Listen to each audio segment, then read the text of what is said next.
These actors stole the show, even if we didn't realize it. Welcome to Watch Mojo, and today we're counting down our picks for the top 20 hidden celebrity cameos in movies. Excuse me, where's the lobby?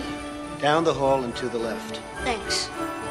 For this list, we're looking at stars who made cameos in movies without the audience even noticing. Check their IMDb pages if you don't believe us. Why are you laughing? I don't know. He was laughing. Number 20, Michael Caine, Dunkirk.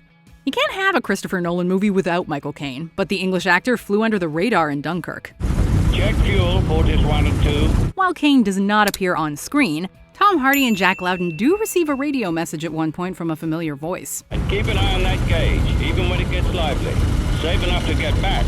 It's not easy to hear over the noisy planes, but if you listen closely, you can totally make out Caine's signature Cockney accent. Caine's cameo as the Fortis leader was an homage to his role in Battle of Britain, a 1969 World War II drama in which he played Squadron Leader Canfield.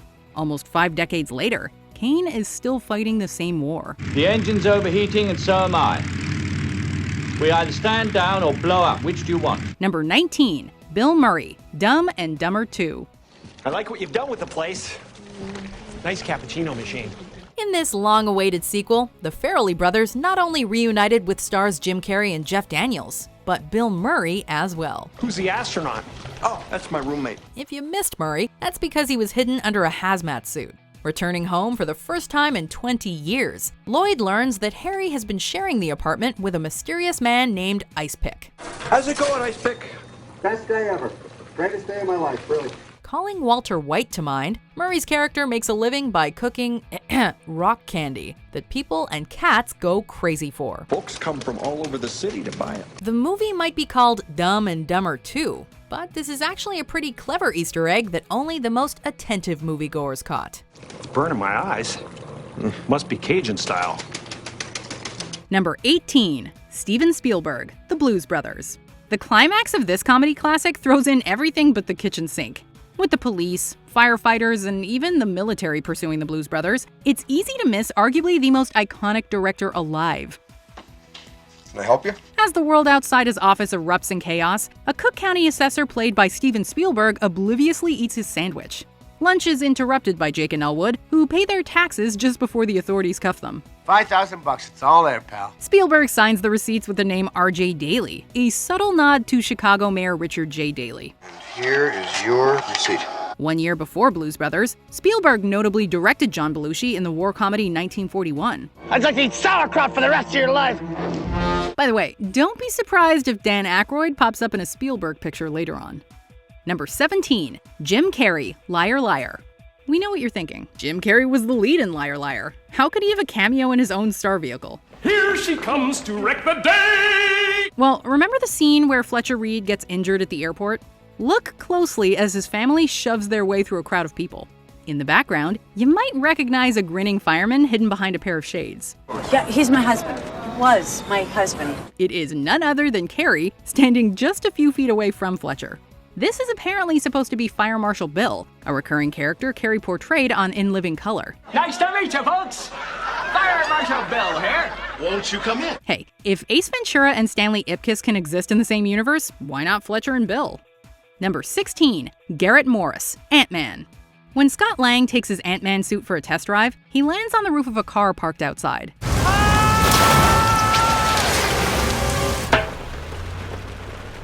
The driver is played by comedian Garrett Morris, who was a cast member on Saturday Night Live from 1975 to 1980. What the hell? At first, this may seem like a random cameo, but hardcore SNL fans will notice its significance. In a sketch entitled Superhero Party, Morris appeared as Ant-Man, along with host Margot Kidder as Lois Lane, Bill Murray as Superman, and various others. What are your superpowers again? You talk to the ants, is that it? Well, partly, but mainly I shrink myself down to the size of an ant while retaining my full human strength. While a parody, this was technically the first live-action portrayal of Ant-Man. Ant-Man is heckled by the Flash and Hulk, who don't think his powers are anything particularly special. Ant-Man and his costume have certainly come a long way since then. Oh, best stay out of this guy's way. Oh, every molecule's quivering now. Number 15, Nathan Fillion, Guardians of the Galaxy. Check out the new meat. Nathan Fillion is a regular in director James Gunn's movies. He's also best known for playing Malcolm Reynolds, one of the most beloved starship captains of all time. Naturally, Fillion had to pop up somewhere in Guardians of the Galaxy. Even the most die-hard sci-fi fans missed his cameo, though. I'm gonna slather you up into Navi and jelly. Go to town. Upon arriving at the kiln, our heroes come face-to-face with numerous monstrous inmates. Fillion voices a blue thug that gives Peter Quill an especially hard time. Luckily, Groot has Peter's back and the thug's nose. Number 14. Kristen Wiig. Her. The following are adult female, can't sleep, and want to have some fun. This film follows the romance between a man named Theodore and an OS named Samantha. Before Theodore falls for the disembodied voice of his dreams, he tries to make a connection with a fellow lonely soul. An unseen Kristen Wiig voices Sexy Kitten, a woman that can't sleep and wants to have some fun. Hi, I'm here alone and I can't sleep.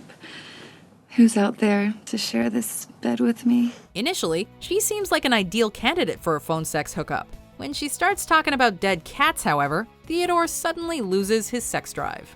Many people didn't recognize Wiig's voice, although they probably should have in retrospect. After all, she's one of the few comedians that could pull off this role with just the right balance of quirkiness and kinkiness. I'm pulling it. I'm pulling it. The cat's dead. It's a dead cat around your neck, and I'm pulling it. Number 13. Cameron Crowe. Minority Report. Not even the precogs could have foreseen this cameo. Wanted for a crime that hasn't happened yet, Chief John Anderton's name and face are soon plastered over every newspaper. Anderton is spotted by a passenger sitting across from him on a train.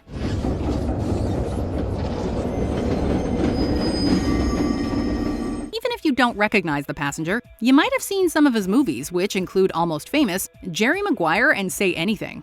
Cameron Crowe isn't the only famous face on this train, as Cameron Diaz can also be seen sitting behind him. What's the common thread here? 1 year earlier, director Steven Spielberg made an uncredited cameo as a party guest in Crowe's Vanilla Sky, which starred Diaz and Tom Cruise. Could it be that this whole movie is just a simulated reality? Happy birthday, David. Happy birthday! Number 12. Paul Reubens. Batman Returns.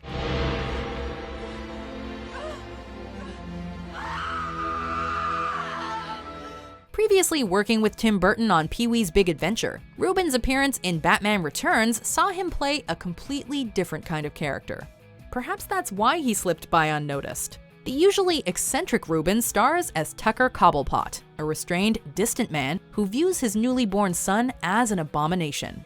Along with his equally heartless wife, played by fellow Pee-wee alumnus Diane Salinger, Reubens' character dumps young Oswald into the sewers, where a family of penguins awaits. Although nobody caught the cameo at first, this has since become one of Reubens' most memorable roles. Perhaps because of this, Reubens would go on to play Penguin's father again in the TV series Gotham. Isabella's over on the other side with us, whispering tales of murder. Number 11. Bruce Campbell, Fargo. What? Well, it's something kind of small, but it might be a big problem. Written, directed, and produced by the Coen brothers, this Oscar-winning black comedy follows a man who concocts a plan to kidnap his wife for ransom, the criminals he hires, and the pregnant police chief on their trail. Fargo may feature Frances McDormand, William H. Macy, and Steve Buscemi. But did you also know that Ash Williams himself can be spotted on screen? Literally? That's right. When Buscemi and Peter Stormado's small-time crooks have Jean Lundegaard tied up and blindfolded, Gare watches The Tube to pass the time. The show that captures his attention before the arrival of his partner Carl happens to be a soap opera with Campbell acting in a dramatic scene that leaves Gare momentarily speechless. I'm pregnant. Huh? I'm pregnant. Number 10. Brad Pitt, Deadpool 2. The Vanisher remains invisible until his days with X-Force come to an abrupt end. In a blink-and-you'll-miss-it moment, Brad Pitt makes a shocking and hilariously brief cameo as Vanisher flies into a telephone pole. Vanisher! Maybe the wind can't blow what it can't see. It's a brilliant waste of a great actor, and the cameo is only made funnier when you consider that Pitt was originally in talks to play Cable before scheduling interfered. So, instead of playing Cable, he got electrocuted by some cables. Really? Pitt's not the only Ocean's 11 actor present. An unrecognizable Matt Damon also appears as a beer-bellied redneck named Dickie Greenleaf, who has clearly gone through some changes since The Talented Mr. Ripley. Toilet paper is plenty for an appetizer. But then, Huggies Natural Care Wet Wipes. That's your main course. And the other guy talking to Damon about toilet paper? That's Alan Tudyk. What year is it? What kind of dumbass question is that to ask? Number 9, Jimmy Buffett, Jurassic World. Jurassic World is wall to wall with product placement, but let's be honest. If a Jurassic theme park were real, it would probably have more corporate sponsors than dinosaurs. Among the many brand names in the film is Jimmy Buffett's Margaritaville. Due to a containment anomaly, all guests must take shelter immediately. When the pterosaurs break free from their aviary, the Margaritaville patrons are forced to flee for their lives. In the midst of all this anarchy, one man grabs 2 large margarita glasses before taking off. This margarita enthusiast is Jimmy Buffett himself. Producer Frank Marshall has snuck Buffett into a few of his films over the years, including Hook. I fancied him showing his shoes for my booty. Well, I think you can get them at Armani. This is easily Buffett's most meta cameo, however. While we never learn the fate of Buffett's character, the Margaritaville was the climax's greatest casualty.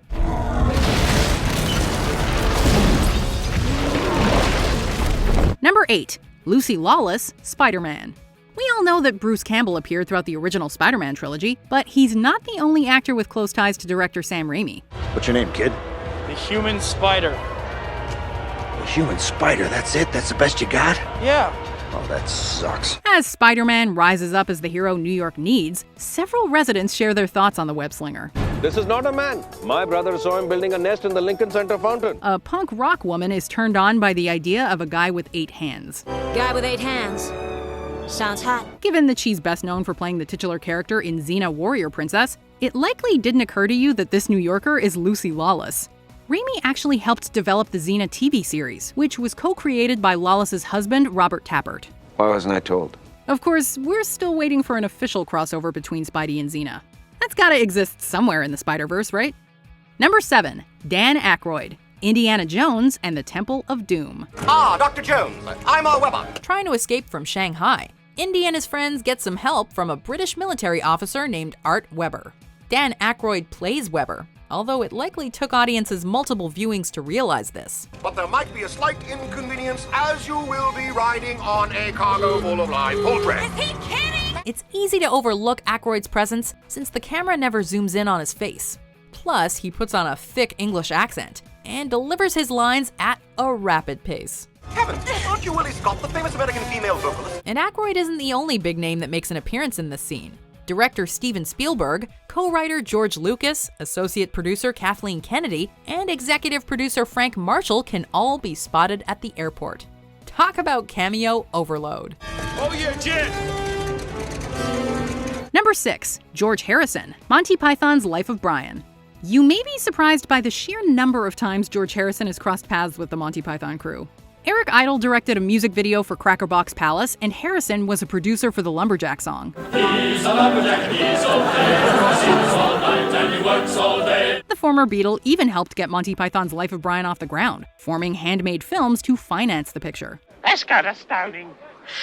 You can go to a stoning anytime. Oh, come on, Brian! Since this comedy classic probably wouldn't exist without Harrison, the least the filmmakers could do was give him a cameo. As Brian makes his way through a crowd, Harrison can be seen greeting the so-called Messiah. Harrison's character is named Mr. Papadopoulos, the Mount's owner. Although he didn't get much screen time, it's safe to say that Harrison was this production's savior. Number 5, Cate Blanchett, Hot Fuzz. Hello? Janine, it's me. I know, I'm at work. Cate Blanchett took a break from Oscar-winning dramas to make an appearance in this laugh-a-minute comedy. Not that you'd notice. Playing Janine, Nick Angel's ex-girlfriend, she is concealed under a mask and coveralls, which not only hides Blanchett, but also means her character blends in with everyone else at the crime scene. Angel can't even differentiate who's who, as he attempts to bid his former lover farewell. Nicholas, what do you want? Well, I have something important to tell you, and I didn't want to do it over the phone. Since Blanchett is arguably the most accomplished performer in the movie, you'd think that the filmmakers would at least show her whole face. Yet they clearly went out of their way to make sure nobody in the audience spotted her. This just makes her uncredited cameo all the more hilarious. You just can't switch off, Nicholas. And until you find a person you care about more than your job, you never will. Number 4. Stephen Colbert, The Hobbit, The Desolation of Smaug. Erdogan is not a name from The Lord of the Rings. I know it sounds like Erdogan could be Aragorn's dad, but obviously that's Arathorn. I don't have to explain that to you. If you haven't noticed, Stephen Colbert is a pretty big Lord of the Rings fan. There's an important legal distinction between Gollum and Smeagol. Smeagol is a perfectly normal hobbit until he was corrupted by the One Ring and became the creature known as Gollum. As a matter of fact, Peter Jackson has described him as the biggest Tolkien geek he's ever met. In The Hobbit, The Desolation of Smaug, Jackson finally gave the comedian a chance to visit Middle-earth. Since this franchise has so many characters, it isn't surprising that Colbert got lost in the shuffle. However, he can briefly be seen as a Lake Town spy.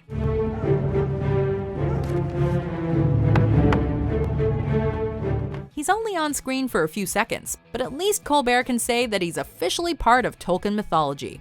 Colbert returned the favor by letting Smaug crash in on the Colbert Report. We both live in gated communities, and we're both fiscal conservatives who sleep on giant piles of money. Quite right.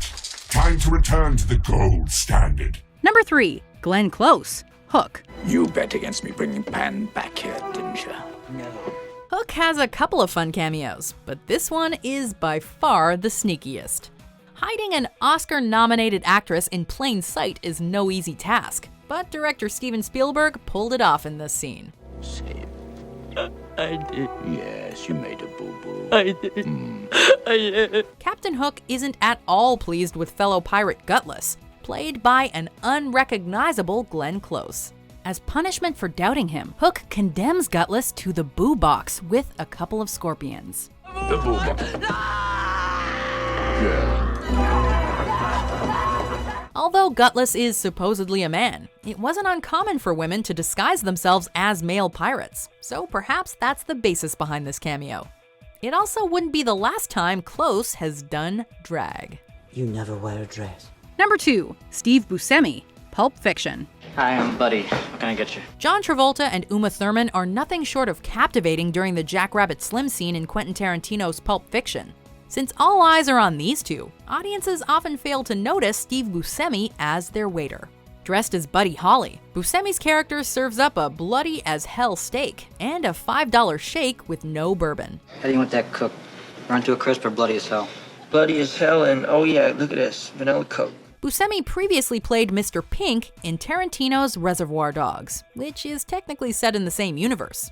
So does this mean that the waiter is actually Mr. Pink hiding from the police? If so, he's doing a great job at keeping a low profile. How do you want that shake? Martin and Lewis or Amos and Andy? Martin and Lewis. Before we unveil our number 1 pick, here are some honorable mentions. Wes Craven, Scream. Damn little shits. What'd you call me? Huh? Not your friend. Bradley Cooper, 10 Cloverfield Lane. Michelle, please don't hang up. Just talk to me, okay? David Beckham, The Man from U.N.C.L.E. Эта скандальная история привлекла внимание ЦРУ. Они признали, что... Before we continue, be sure to subscribe to our channel and ring the bell to get notified about our latest videos. You have the option to be notified for occasional videos or all of them. If you're on your phone, make sure you go into your settings and switch on notifications. Number 1. Daniel Craig, Star Wars Episode 7, The Force Awakens. You will remove these restraints and leave this cell with the door open.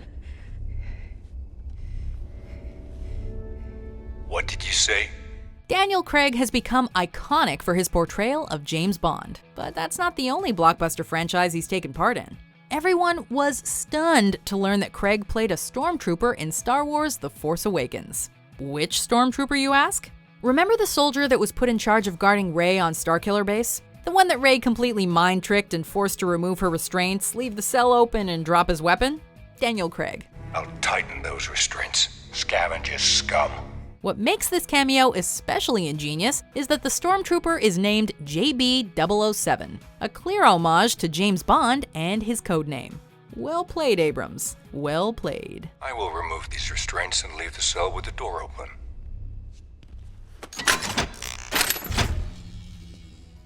Do you agree with our picks? Check out this other recent clip from WatchMojo, and be sure to subscribe and ring the bell to be notified about our latest videos.